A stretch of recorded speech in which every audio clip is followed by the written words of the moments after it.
మహిళలందరికీ ఊహిస్తే శుభాకాంక్షలు. మహిళలందరికీ మీరు ఎన్నో స్థాయిల నుంచి ఒక చెల్లిగా, ఒక అక్కగా, ఒక గృహిణిగా, ఒక అమ్మగా ఎన్నో బాధ్యతలు చేసుకుంటూ ఇటు ఇల్లును చూసుకుంటూ ఇటు అన్ని విధాలుగా చేసి అన్ని రంగాల్లో ముందుకు వస్తున్న మహిళలందరికీ మనం ఎంతో ఈ ఒక రోజు అనేది సరిపోదు, కానీ ప్రత్యేకంగా ఈ మహిళా దినోత్సవం అనేది చేసి ఆ రోజున మనం గౌరవించాలనే ఒక మహిళలను గౌరవించాలని మన రిమైనింగ్ మన ఎన్హెచ్ఆర్ రిమైనింగ్ ద్వారా అది మనం గౌరవించాలి, సత్కరించాలని ఈ ప్రోగ్రాం పెట్టడం జరిగింది.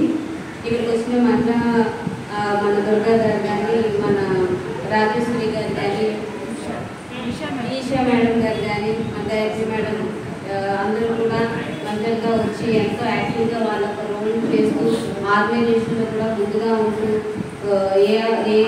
ఏ ప్రోగ్రామ్ అయినా కూడా నేనున్నాను అన్నట్టు చేస్తారు. అలాగే రాజేశ్వరి మేడం కూడా లాస్ట్ టైం ఆ సిఏ గారిని తీసుకురావడం కానీ అక్కడన్నీ చాలా బాగా చేశారు. ఆవిడ నేనున్నాను తన కార్లో ఓన్ కార్లో వెళ్ళి అక్కడికి వెళ్ళి తీసుకుని వచ్చి అన్నీ చేశారు.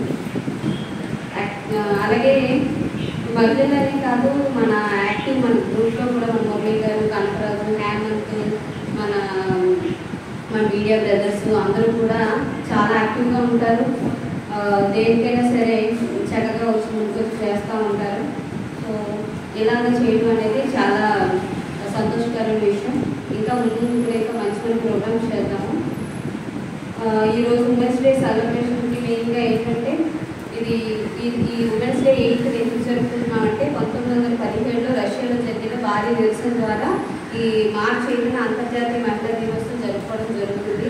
ఎందుకంటే అప్పట్లో స్త్రీలను వెట్టి చాకరీ చేస్తూ ఎక్కువ పని చేస్తూ వాళ్ళకి ఒక మనుషులను గుర్తించకపోవడం వల్ల అప్పుడు 1917లోని ఈ యొక్క మహిళా దినోత్సవం కోసం ఎంతోమంది మహిళలందరూ పోరాడి ఎన్నో బాధలు పడి చిత్రహింసలు పడిన తర్వాత అక్కడ ఒక యుద్ధం వీళ్ళందరూ కలిసి యూనిటీగా ఉండడం వల్ల ఒక యుద్ధం ఆగిందనమాట.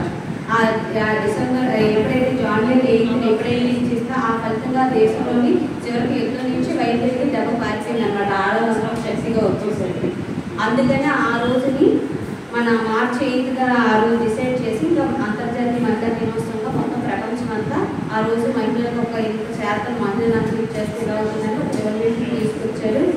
అలాగే దాన్ని అలా కాలక్రమేణా అలా వస్తూ అది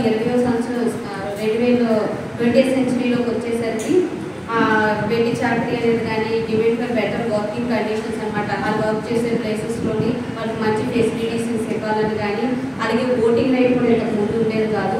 ఓటింగ్ రైట్ కానీ, అలాగే ఈక్వల్ ఆపర్చునిటీస్ అంటే జెంట్స్కి తగ్గట్టే వాళ్ళకి కూడా వేతనాలు కానీ ఏమైనా సరే వాటి విషయంలో కానీ అని పెట్టాలని చెప్పేసి ఈ డేకి ఒక ప్రత్యేకత ఇచ్చి హైలైట్ ప్రోగ్రామ్గా చేసి ఉమెన్ ఎంపవర్మెంట్ని పెంచడం జరిగిందనమాట. Welcome madam, please.